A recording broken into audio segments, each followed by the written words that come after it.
전능하사 천지를 만드신 하나님 아버지를 내가 믿사오며 그 외아들 우리 주 예수 그리스도를 믿사오니 이는 성령으로 잉태하사 동정녀 마리아에게 나시고 본디오 빌라도에게 고난을 받으사 십자가에 못 박혀 죽으시고 장사한 지 사흘 만에 죽은 자 가운데서 다시 살아나시며 하늘에 오르사 전능하신 하나님 우편에 앉아 계시다가 저리로서 산 자와 죽은 자를 심판하러 오시리라. 성령을 믿사오며 거룩한 공예와 성도가 서로 교통하는 것과 죄를 사하여 주시는 것과 몸이 다시 사는 것과 영원히 사는 것을 믿사옵나이다. 아멘. 함께 올릴 주의 찬송은 찬송가 280장입니다. 찬송가 280장 1절과 2절을 찬송하겠습니다. 찬송가 280장 1절과 2절 전부여 의지옵소서 손 들고 옵니다. 주 나를 외면하시면 나 어디 가리까. 내 죄를 씻기 위하여 피 흘려 주시니 곧 회개하는 마음으로 주 앞에 옵니다. 전부터 계신 주께서 영 죽을 죄인을 보혈로 구해 주시니 그 사랑 한없네.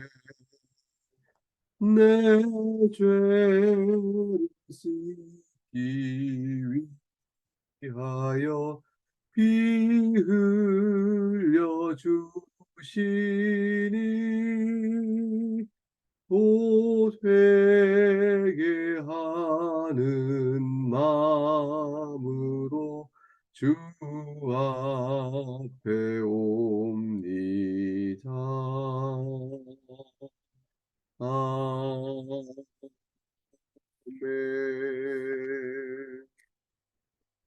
오늘 함께 살필 복된 하나님 말씀은 매일 성경 순서에 따라 예레미야 25장 30에서 38절 말씀입니다.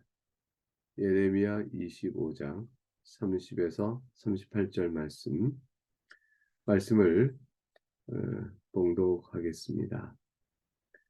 그러므로 너는 그들에게 이 모든 말로 예언하여 이르기를 여호와께서 높은 데서 포효하시고 그의 거룩한 처소에서 소리를 내시며 그의 초장을 향하여 크게 부르시고 세상 모든 주민에 대하여 포도 밟는 자 같이 흥겹게 노래하시리라. 요란한 소리가 땅 끝까지 이름은 여호와께서 뭇 민족과 다투시며 모든 육체를 심판하시며 악인을 칼에 내어 주셨음이라. 여호와의 말씀이니라. 만군의 여호와께서 이와 같이 말씀하시니라. 보라, 재앙이 나서 나라에서 나라에 미칠 것이며 큰 바람이 땅 끝에서 일어날 것이라. 그날에 여호와에게 죽임을 당한 자가 땅 이 끝에서 저 땅 저 끝에 미칠 것이나 그들을 위하여 애곡하는 자도 없고 시신을 거두어 주는 자도 없고 매장하여 주는 자도 없으리니 그들은 지면에서 분토가 되리로다. 너희 목자들아 외쳐 왜곡하라. 너희 양떼 인도자들아 잿더미에서 뒹굴라. 이는 너희가 도살당할 날과 틈을 당할 기한이 찼음인즉 너희가 귀한 그릇이 떨어짐 같이 될 것이라.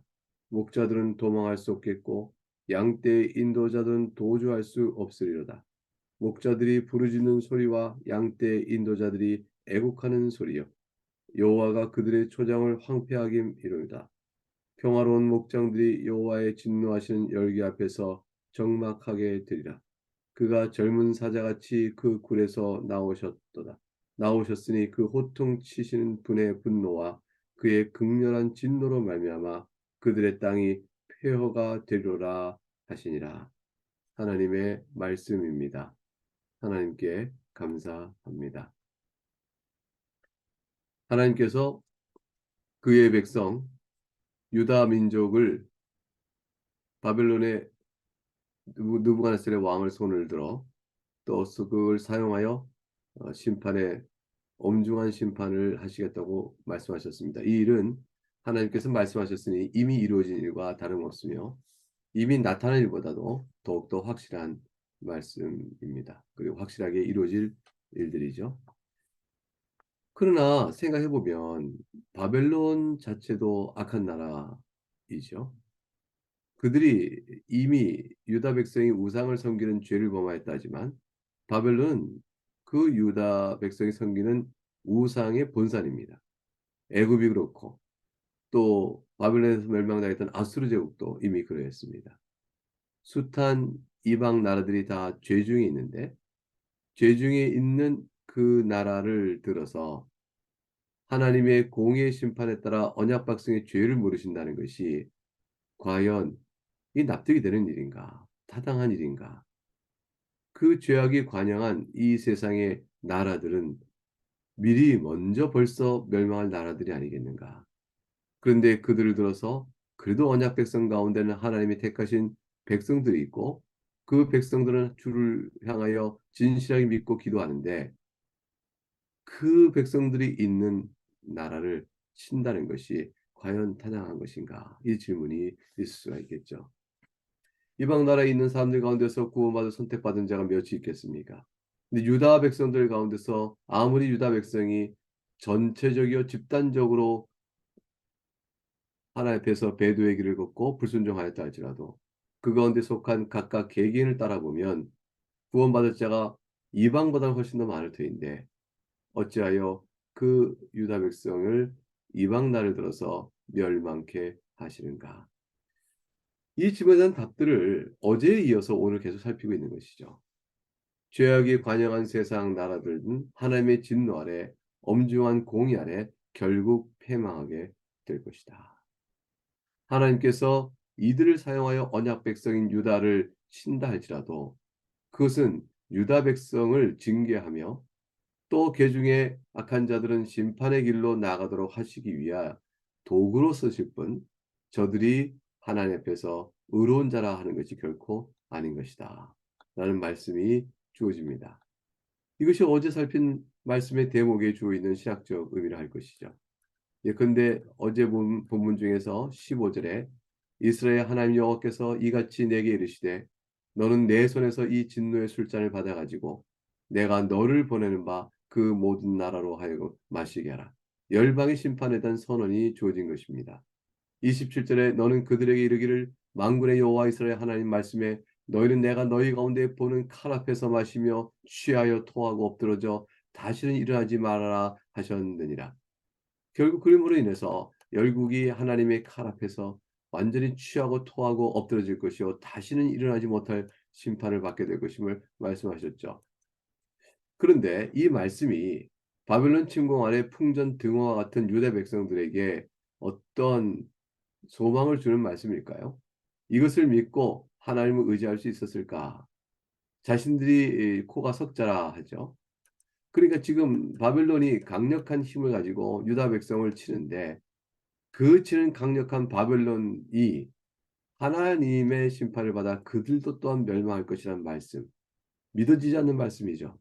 그리고 그 말씀을 바라보면서 하나님을 더욱더 의지하라.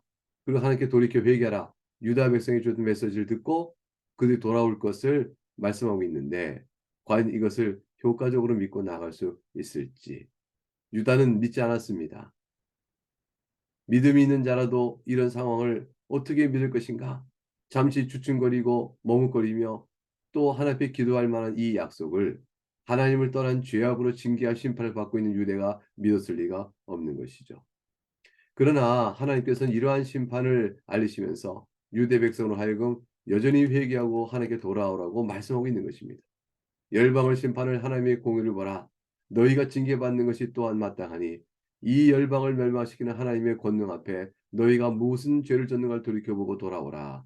그렇게 죽은 말씀입니다. 그러므로 열방에 대한 심판의 메시지는 열방만을 향한 것이 아니라 그 메시지를 받고 있는 하나님 언약 백성 유다 백성을 향한 메시지이죠. 우리는 세상을 향하여 섭리하시는 하나님 역사적인 섭리, 또 악인들의 멸망, 이거를 악인을 향한 하나님 심판, 그것은 악인이 잘 됐다, 죄 받을 것을 받았다, 하나님께 심판받았다는 끝쳐서는 안 됩니다. 그것이 우리에게 주는 하나님의 말씀을 들어야 되죠. 우리도 또한 저들과 다를 바 없었으니 우리가 죄중의 구원을 받았고 과연 하나님께서는 악인들도 다스리니 악인들을 다스리는 하나님만이 우리의 참된 의지할 하나님이시다 라고 고백하는 일이 우리에게 깨달음을 주어져야 하는 것입니다. 이제 여호와께서는 30절부터 큰 소리로 심판 집행을 선언하십니다. 그러므로 너는 그들에게 이 모든 말로 예언하여 이르기를 여호와께서 높은 데서 포효하시고 그 거룩한 곳에서 소리를 내시며 그의 초장을 향하여 크게 부르시고 세상 모든 주민에 대하여 포도 받는 자같이 흥겹게 노래하시리라. 거룩한 초소는 하늘을 가리키는데 하늘의 권능 하늘 보좌에 앉으셔서 심판을 내리시고 포효를 하신다면 그것을 받지 않겠다 아니 맞서 저항할 수 있는 세력이 이 땅 가운데 어디에 있겠습니까? 모든 주민에 대하여 포도를 밟듯 짓밟아 버리실 때에 그것을 흥겹게 아주 손쉽게 아무런 어려움 없이 하나님께서 포도를 짓밟듯 그들을 열방들을 심판하실 때 열방들이 세상의 세력이 아무리 강하다 할지라도 그 심판을 면할 자는 없습니다. 이 까닭은 31절에 보면 주께서 이렇게 말씀하고 계시죠. 요란한 소리가 땅끝까지 이름은 여호와께서 문민족과 다투시며 모든 육체를 심판하시며 악인을 칼에 내어주습니다. 하나님께서 작정하신 뜻이에요. 하나님이 작정하신 뜻이 실현되어질 때 육체를 심판하시고 악인을 칼에 내어주겠다 하여 열방을 심판하실 때 그것은 곧 정할 수가 없는 대심판에 대한 참상을 겪게 될 것입니다. 32절에 그리하여 만군의 여호와께서 이같이 말씀하시니라. 보라 재앙이 나서 나라에서 나라에 미칠 것이며 큰 바람이 땅 끝에서 일어날 것이라. 나라에서 나라에 미친다 했으니 어떤 나라도 이들의 죄악에 대한 심판을 면할 자가 없는 겁니다. 재앙이 일어나서 나라에서 나라에 미칠 거라는 것은 온 나라에 한 나라도 예외 없이 하나님께 멸하기로 작정하신 나라는 다 멸망에 이를 것이며 큰 바람이 땅 끝에서 일어나니 아무리 멀리 있는 재앙이야 우리와는 상관이 없을 것이야 하더라도 큰 바람이 그 재앙을 몰고 와서 어느 곳에 있는 자라도 땅 끝에 피해 있는 자라도 땅 끝에서 일어나는 그 바람이 땅 끝까지 찾아갈 것이라 말씀하는 것이죠. 그러므로 33절에 이르듯이 죽임을 당한 자가 땅 이 끝에서 땅 저 끝까지 미치게 될 것입니다. 34절 말씀을 보겠습니다. 그날 여호와에게 죽임을 당한 자가 땅 이 끝에서 땅 저 끝에 미칠 것이나 이리 내에 어떤 상황이 벌어지겠어요? 그들 위하여 애국하는 자도 없고 시신을 거두어 주는 자도 없고 매장하여 주는 자도 없으리니 그들은 짐에서 분토가 되리로다. 살아남아서 죽음을 당한 이들 위하여 울어줄 자가 없습니다. 시신을 거두어 매장할 자도 없고요. 시신이 너무 많이 죽어서 쌓이고 쌓여 지면에 흩어져 버리고 뒹굴고 있으니 그 속에는 모든 벌레가 끼고 또 짐승들이 뜯어먹고 그런 상태로 분토가 되어 참담한 죽음의 현실을 맞게 될 것입니다. 생각컨대 이들이 사는 동안에 얼마나 많은 종력의 죄악들을 저질러 왔을까요? 육신 가운데 사는 동안 죽음을 보기 전에 정욕을 따라 그들이 만족하고자 모든 불의와 악을 행했으며 그리고 그 자신의 몸을 그렇게 아끼고 육체의 즐거움을 그렇게 추구했던 저들의 쾌락적이며 하나님 보실 때 가증하고 악했던 삶을 살았던 저들 그들이 그렇게 즐거움의 대상으로 삼고 만족했던 육신이 이제는 죽어서 지면에 내어던져서 쓰레기만도 못한 그런 썩은 분토가 되고 마는 것입니다. 그 무엇을 위해 살 것인가? 무엇이 이들에게 영원한 것이며 무엇이 이들에게 가치이며 무엇이 이들에게 즐거움이 될 수 있는 것인가를 다시 한번 생각하는 장면이 알 수 없습니다. 만약 이와 같은 저들의 시신이 널브러져 있는 그 비참한 땅의 모습을 우리가 가서 본다면 이들이 잠깐 전에 누렸던 영화와 지금 잠깐 후에 당하는 이들의 대조적인 이 상황을 보면서 우리는 무엇을 생각하게 될까요? 결국 인생이 하나님 앞에서 임의로 정욕대로 사는 결국이 이것이고 인생이 덧없고 참으로 아무것도 아니고라는 일반적인 감상을 넘어서는 살아계신 하나님의 모습을 우리가 생각하게 되어집니다. 사랑하는 교회 여러분, 우리는 어떠할까요? 우리가 이 땅에 산데 육신은 불에 태워지고 또는 땅에 잠겨지고 역시 썩을 것이지만 우리 영혼은 바로 주 앞에 이르러 낙원에 이르게 되어지면서 주께 이루실 새로운 아름다운 부활의 몸을 입게 될 약속 가운데 있으니 결국 우리의 죽음은 영생으로 가는 길목에 있으므로 이들의 오늘 본문이 보여준 상황과는 완전히 다른 상황을 우리는 맞이하게 될 것입니다. 예수 그리스도 안에 있는 자들에게는 살아있는 동안의 육신의 정욕과 다투어가며 하나님의 성령의 인도함에 따라서 점점점 거룩한 길로 나아가는 회개와 말씀과 사는 삶을 살아가면서 복된 인생길을 살아가게 되어집니다. 이런 상황 속에서 34제 주께서 말씀을 이어갑니다. 너희 목자들아 외쳐 애곡하라. 너희 양떼의 인도자들아 잿더미에서 뒹굴라. 이는 너희가 도살당한 날과 흩음을 당할 기한이 찼음인즉 너희가 귀한 그릇이 떨어진 같이 될 것이라. 하나님께서 정한 날이 되면 그 날이 다 차면 도살당하는 날이 반드시 옵니다. 흩음을 당한 일이 반드시 옵니다. 그 양떼의 인도자들아 하나님의 양떼를 인도하여야 된 왕과 제사장과 선지자들과 모든 방백들이 하나님 앞에서 죄를 범하여 양떼들을 곁길로 가고 죄를 범하게 했는데 그 책임을 물으면서 주께서 말씀하시죠. 양떼의 인도자들아 잿더미에서 뒹굴라. 너희가 도살당할 날이 오너라. 하나님께서 일정 기간 동안은 어찌 심판을 안 하시는가? 악인이 이렇게 성한데 하나님 주무시는가? 어떤 의심이 의인들이 오히려 하나님의 말씀을 지켜 사는 것이 다 헛되도다. 악인들은 번영하고 관상하며 오히려 의인들은 고난을 당하니 이것이 무슨 일인가 싶은 생각에 또는 깊은 어둠의 시간이 있을 수 있어요. 그러나 사람 보시기에 어둠의 시간이지 하나님 보실 때는 낱낱이 밝게 보고 계십니다. 그 기한이 찰 때 반드시 옵니다. 하나님의 심판의 날이 반드시 있게 되어집니다. 그 날이 이르기 전 주 예수 그리스도 안에 나와야 하는 것이죠. 그 날이 있기 전에 주님을 붙들어야 하는 것이죠. 너희가 귀한 그릇이 떨어진 같이 될 것이라 했으니 너희가 아무리 스스로를 귀하다 귀하다 여겨도 완전히 파기되어지면 쓸모없고 짓밟힐 따름인데 그런 일을 당하게 될 것이라고 말씀합니다. 그 심판을 피해보겠다고 35절 도망한다고 도망할 수 없겠고 도주해야 소용없습니다. 하나님의 심판은 땅끝까지 찾아가 완전한 심판을 이루실 것이기 때문이죠. 그 완전한 심판에 대한 내용을 우리가 어떻게 알아요? 예수 그리스도 십자가에서 봅니다. 예수님께서는 완전한 우리를 향한 대리 속죄를 짊어지시되 속죄를 하시기 위하여 우리를 향한 저주를 다 한 몸에 지으시고 철저하게 심판을 받으신 것이죠. 완전히 받으신 것이죠. 전면적으로 받으신 것이죠. 그러므로 우리는 살 길을 얻었습니다. 우리는 도망할 곳이 있고 도달 곳이 있으니 곧 예수 그리스도 그분에게로 나아가는 것입니다. 우리의 영혼의 피난처, 우리의 산성, 우리의 방패, 우리의 반석 대신 그리스도를 높이 찬송하는 우리가 되어야 할 것입니다. 여러분, 여러분이 죄 중에 있는 일이 있다면 도망할 곳이 어디 있죠? 피난처는 예수님이십니다. 주님께로 나오는 것입니다. 주의 말씀에 순종하여 의를 이루고 마음에 기쁨이 있을 때 주를 나가는 것은 흔연하며 달려갈 수 있겠지만 그 반대를 겪고 있는 생활이 있다면 주님께로부터는 도망하고 싶은 마음이 들고 숨고 싶을 것입니다. 그러나 숨어야 숨을 수가 없고 도망할 수가 없습니다.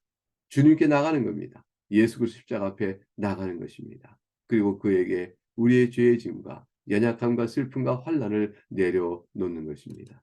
36절 말씀을 보겠습니다. 목자들이 부르짖는 소리와 양떼의 인도자들이 애곡하는 소리요. 저들이 하나님의 심판에 있을 것이니까 말이죠. 그리고 여호와가 그들의 초장을 황폐하게 하미로다. 평화로운 목장들이 여호와의 진노하는 열기 앞에서 적막하게 되리로다. 왜 그럴까요? 아무 생명체도 살아남을 수 없는 하나님의 심판으로 다 멸절시키기 때문입니다. 작은 소리조차 없는 적막함, 사람들이 떠드는 소리와 또 미래의 부를 자랑할 만한 많은 초장과 목장에 가득 찬 양떼들의 그 모습은 다 사라져버리고 사라져버린 까닭은 죽음으로 덮여져 버린 채 있게 되었습니다. 하나님의 이 심판을 누가 피할꼬? 어떻게 피할꼬? 38절에 다시 그것이 불가능한 것을 말씀하시죠. 왜냐하면 하나님의 이 심판은 젊은 사자가 굴에서 나오셨으니 고통치시는 분의 분노와 그의 극렬한 진노로 말미암아 그들의 땅이 폐가 되려다 하셨습니다. 젊은 사자가 으르렁거리며 들어와서 찢어버리듯이 그 무서운 심판의 손길은 피할 수 없고 반드시 이루어질 것이라. 사랑하는 교우 여러분, 오늘 본문의 말씀은 악한 자들이 일시적으로 번영하고 어떠한 하나님의 심판도 없이 자신의 부와 쾌락을 만족시키며 살아가는 복된 인생을 사는 것처럼 의수되더라도 반드시 심판이 기한이 차면 심판을 받는 사실을 우리에게 말씀해 줍니다. 하나님께서는 악을 심판하십니다. 그러므로 우리에겐 도리어 소망을 갖게 하십니다. 주의 백성들이 그것을 바라보며 역사의 주권자시여 섭리하신 주님의 손길을 바라보면서 이제 자신들을 돌아 하나님을 의지하며 회개하고 나오게 하시는 말씀인 것이기 때문이죠. 주님께로 나가면 삽니다. 손들고 주님 앞에 나가면 삽니다. 죄를 회개하는 자는 사는 것입니다.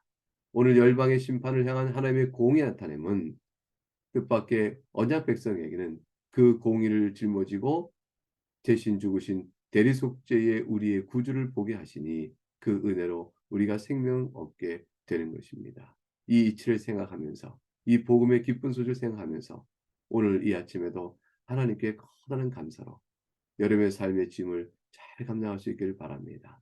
죄의 짐을 대신 지으신 주님께서는 이 땅에 사는 동안 육신의 곤고와 또 연약함과 또 삶의 환난과 또 살아간 일의 무거움 그 모든 것도 또한 우리에게 짐을 잡아 지어 주십니다. 짐을 대신 짊어 지십니다. 그리고 말씀하시죠. 사랑하는 아들과 딸들아 이제 내가 하나님 나라 의를 구하라. 내가 너희에게 먹을 것, 입을 것, 필요한 것을 주의 선한 뜻대로 주시자 말씀하십니다. 일용할 양식을 구하되 하나님 나라를 구하는 주님 가르친 기도 속에 담겨진 뜻대로 나아가는 것이죠. 오늘 하루의 삶을 주 앞에 의탁하는 믿음의 기도 가운데 여러분 모두가 주 안에 승리하는 삶을 살 수 있기를 주의 이름으로 축복합니다. 이제 말씀 의지하여 기도하겠습니다. 사랑과 긍휼이 풍성하신 하나님 아버지 감사합니다. 오늘의 말씀으로 저희가 다시 힘을 얻고 주 앞에 나아갑니다. 악인을 멸하시는 하나님의 공의의 심판의 손길을 보면서 언약 백성을 향하여 주시는 메시지는 하나님의 주권 앞에 하나님의 능력 앞에 그 권세 앞에 엎드려 나갈 것임을 다시 한번 생각하게 되어집니다. 이 모든 일로 인한 죄의 심판은 주 예수 그리스도에서 이미 우리를 위하여 대속하셨으니 우리는 두려워할 바가 없고 주 앞에서 감사함으로 더욱 마음을 찢고 성실한 믿음의 생활로 나아가는 제가 되기를 원합니다. 오늘 하루 동안도 이 말씀을 의지하며 인생에 주어진 한 하루의 분깃을 감당할 사랑하는 백성들을 하나님 지켜주시고 돌보아 주시옵소서. 감사하고 예수 그리스도 이름으로 기도하옵나이다. 아멘. 이제 주리 주님께서 우리에게 가르치신 기도를 함께 올리겠습니다. 하늘에 계신 우리 아버지, 이름이 거룩히 여김을 받으시오며 나라가 임하시오며 뜻이 하늘에서 이루어진 것 같이 땅에서도 이루어지이다. 오늘날 우리에게 일용할 양식을 주시옵고 우리가 우리에게 죄 지은 자를 사하여 준 것 같이 우리의 죄를 사하여 주시옵고 우리를 시험에 들게 하지 마시옵고 다만 악에서 구하시옵소서. 나라와 권세와 영광이 아버지께 영원히 있사옵나이다. 아멘.